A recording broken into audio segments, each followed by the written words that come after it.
السلام علیکم۔ آپ دیکھ رہے ہیں ہمارا YouTube channel story teller Urdu. Ramzan کی ایک پرسکون رات تھی۔ مدینہ کی فضا خاموش تھی، مگر مسجد نبوی میں ایمان کی روشنی جگمگا رہی تھی۔ اسی ماحول میں رسول اللہ صلی اللہ علیہ وآلہ وسلم نے ایک ایسا اعلان فرمایا جسے سن کر صحابہ کرام کے دل خوشی اور حیرت سے بھر گئے۔ آپ صلی اللہ علیہ وآلہ وسلم نے فرمایا کہ میری امت میں 10 ایسے خوش نصیب صحابی ہیں جنہیں دنیا ہی میں جنت کی خوشخبری دے دی گئی ہے۔ تاریخ اسلام میں انہیں عشرہ مبشرہ کہا جاتا ہے، یعنی وہ 10 عظیم صحابہ جنہیں جنت کی بشارت ملی۔ یہ اعلان کوئی عام بات نہیں تھی۔ جنت کی خبر دنیا میں مل جانا بہت بڑی سعادت ہے۔ ان خوش نصیب صحابہ نے نہ صرف اسلام کے ابتدائی مشکل ترین دور میں رسول اللہ صلی اللہ علیہ وآلہ وسلم کا ساتھ دیا، بلکہ اپنی جان، مال اور زندگی سب کچھ اللہ کے دین کے لیے قربان کر دیا۔ ان عظیم صحابہ میں سب سے پہلے نام آتا ہے حضرت ابوبکر صدیق رضی اللہ عنہ کا۔ آپ رسول اللہ صلی اللہ علیہ وآلہ وسلم کے سب سے قریبی دوست اور اسلام کے پہلے بالغ مرد مسلمان تھے۔ جب مکہ میں اسلام قبول کرنا جان کا خطرہ بن جاتا تھا، تب حضرت ابوبکر رضی اللہ عنہ نے بغیر کسی ہچکچاہٹ کے اسلام قبول کیا۔ جب رسول اللہ صلی اللہ علیہ وآلہ وسلم کو ہجرت کرنی پڑی تو غار ثور میں 3 دن تک آپ صلی اللہ علیہ وآلہ وسلم کے ساتھ حضرت ابوبکر رضی اللہ عنہ ہی تھے۔ قرآن میں اس لمحے کا ذکر موجود ہے کہ جب نبی صلی اللہ علیہ وآلہ وسلم نے اپنے ساتھی سے فرمایا کہ غم نہ کرو، اللہ ہمارے ساتھ ہے، رسول اللہ صلی اللہ علیہ وآلہ وسلم کے وصال کے بعد حضرت ابوبکر رضی اللہ عنہ اسلام کے پہلے خلیفہ بنے اور بڑی حکمت اور ثابت قدمی سے امت کی قیادت کی۔ دوسرے خوش نصیب صحابی حضرت عمر فاروق رضی اللہ عنہ ہیں۔ اسلام قبول کرنے سے پہلے آپ اسلام کے سخت مخالف تھے، لیکن جب اللہ نے آپ کے دل کو ہدایت دی تو آپ اسلام کے سب سے مضبوط ستون بن گئے۔ آپ کے اسلام لانے سے مسلمانوں کو مکہ میں کھل کر عبادت کرنے کی ہمت ملی۔ رسول اللہ صلی اللہ علیہ وآلہ وسلم نے فرمایا تھا کہ اگر میرے بعد کوئی نبی ہوتا تو وہ عمر ہوتے۔ خلافت کے زمانے میں حضرت عمر رضی اللہ عنہ نے ایسا نظام عدل قائم کیا جس کی مثال تاریخ میں کم ملتی ہے۔ ان کے دور میں اسلامی سلطنت بہت وسیع ہوئی اور انصاف کا چرچا دور دور تک پھیل گیا۔ تیسرے عظیم صحابی حضرت عثمان بن عفان رضی اللہ عنہ ہیں۔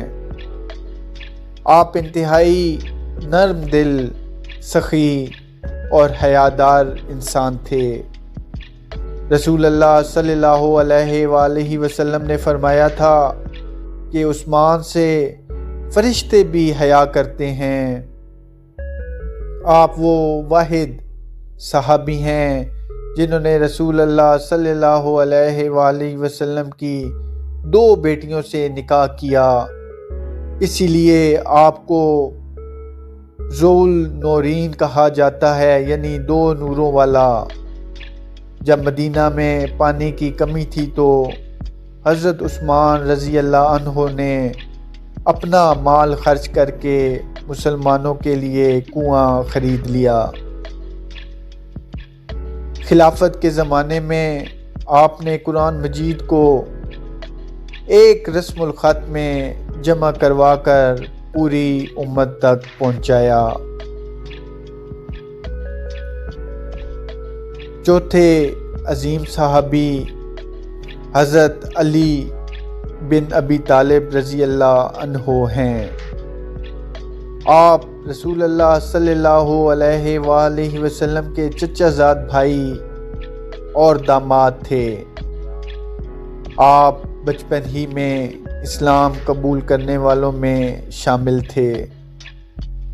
ہجرت کی رات جب کفار رسول اللہ صلی اللہ علیہ وآلہ وسلم کو قتل کرنے کے لیے گھر کے باہر جمع تھے تو حضرت علی رضی اللہ عنہ نے نبی صلی اللہ علیہ وآلہ وسلم کے بستر پر سو کر اپنی جان خطرے میں ڈال دی۔ آپ اپنی بہادری، علم اور حکمت کے لیے مشہور تھے۔ بعد میں آپ اسلام کے چوتھے خلیفہ بنے اور مشکل حالات میں بھی حق اور انصاف کا علم بلند رکھا۔ پانچویں صحابی حضرت طلحہ بن عبید رضی اللہ عنہ ہیں۔ آپ اسلام کے ابتدائی ماننے والوں میں سے تھے۔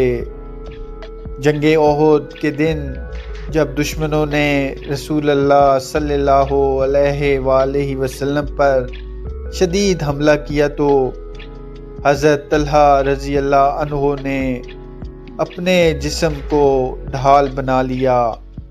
اس جنگ میں ان کے جسم پر درجنوں زخم آئے، لیکن انہوں نے نبی صلی اللہ علیہ وآلہ وسلم کا دفاع نہیں چھوڑا۔ رسول اللہ صلی اللہ علیہ وآلہ وسلم نے اس بہادری پر فرمایا کہ جو شخص کسی شہید کو زندہ دیکھنا چاہتا ہے وہ طلحہ کو دیکھ لے۔ چھٹے عظیم صحابی حضرت زبیر بن عوام رضی اللہ عنہ ہیں۔ آپ رسول اللہ صلی اللہ علیہ وآلہ وسلم کے قریبی رشتہ دار بھی تھے اور اسلام کے ابتدائی سپاہیوں میں شمار ہوتے تھے۔ آپ کو اسلام کا پہلا تلوار اٹھانے والا مجاہد بھی کہا جاتا ہے۔ جنگوں میں آپ کی بہادری مشہور تھی۔ رسول اللہ صلی اللہ علیہ وآلہ وسلم نے ایک موقع پر فرمایا کہ ہر نبی کا ایک خاص ساتھی ہوتا ہے اور میرا خاص ساتھی زبیر ہے۔ ساتویں خوش نصیب صحابی حضرت عبد الرحمن بن عوف رضی اللہ عنہ ہیں۔ آپ بہت بڑے تاجر تھے، لیکن ان کا دل دنیا کی محبت سے آزاد تھا۔ جب وہ مدینہ ہجرت کر کے آئے تو ان کے پاس کچھ بھی نہیں تھا، مگر اپنی محنت اور دیانت سے دوبارہ تجارت شروع کی۔ اللہ نے ان کے مال میں بہت برکت دی، لیکن وہ اپنا مال اللہ کے راستے میں بے دریغ خرچ کرتے تھے۔ کئی مرتبہ انہوں نے سینکڑوں اونٹوں کے قافلے غریبوں میں تقسیم کر دیے۔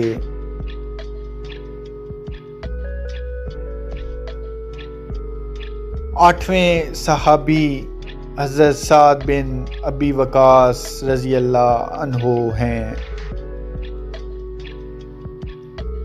آپ اسلام کے ابتدائی ماننے والوں میں سے تھے اور رسول اللہ صلی اللہ علیہ وآلہ وسلم کے قریبی ساتھی تھے۔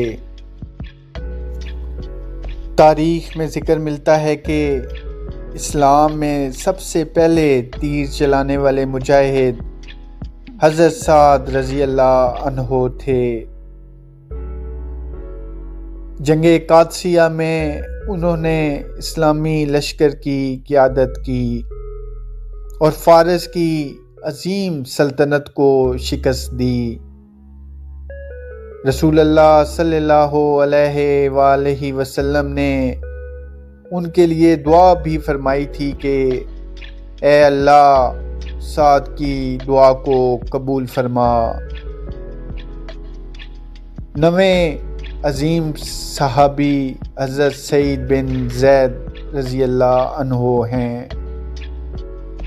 آپ بھی اسلام کے ابتدائی ماننے والوں میں شامل تھے۔ ان کا تعلق ایک معزز خاندان سے تھا، لیکن انہوں نے حق کو پہچان کر اسلام قبول کیا۔ وہ سادہ زندگی گزارنے والے اور اللہ سے ڈرنے والے انسان تھے۔ ان کی زندگی خاموش خدمت اور اخلاص کی مثال تھی۔ 10ویں صحابی حضرت ابو عبیدہ بن الجراح رضی اللہ عنہ ہیں۔ رسول اللہ صلی اللہ علیہ وآلہ وسلم نے انہیں امت کا امین یعنی امانت دار شخص قرار دیا تھا۔ آپ انتہائی سادہ، نرم دل اور بہادر انسان تھے۔ جنگوں میں آپ نے بڑی جرأت دکھائی اور اسلام کی خدمت کی۔ خلافت کے دور میں بھی آپ نے کئی اہم فتوحات میں حصہ لیا اور شام کے علاقوں میں اسلام کا پیغام پہنچایا۔ یہ وہ 10 عظیم صحابہ ہیں جنہیں دنیا ہی میں جنت کی خوشخبری ملی۔ ان کی زندگی صرف تاریخ نہیں بلکہ ایمان، قربانی اور اخلاص کی روشن مثال ہے۔ انہوں نے ہمیں سکھایا کہ اللہ کی رضا کے لیے اگر انسان اپنی زندگی وقف کر دے تو اللہ اسے دنیا اور آخرت دونوں میں عزت عطا کرتا ہے۔ جب ہم ان صحابہ کرام کی زندگی پڑھتے ہیں تو محسوس ہوتا ہے کہ یہ صرف کہانیاں نہیں بلکہ ایمان کی وہ زندہ مثالیں ہیں جنہوں نے تاریخ کا رخ بدل دیا۔ ان کے دلوں میں رسول اللہ صلی اللہ علیہ وآلہ وسلم کی محبت تھی اور اسی محبت نے انہیں دنیا کے سب سے کامیاب انسانوں میں شامل کر دیا۔ آج بھی اگر کوئی انسان ان عظیم شخصیات کی سیرت کو سمجھ کر اپنی زندگی میں اخلاص، سچائی، انصاف اور قربانی کو جگہ دے تو یقیناً اس کی زندگی بھی بدل سکتی ہے۔ یہی وہ سبق ہے جو عشرہ مبشرہ کی زندگی ہمیں دیتی ہے۔ ویڈیو پسند آئی ہے تو ہمارے چینل سٹوری ٹیلر اردو کو سبسکرائب کریں ویڈیوز کو لائک کریں اور اپنی رائے کا اظہار ضرور کریں۔ اللہ آپ کا حامی و ناصر ہو۔ بہت بہت شکریہ۔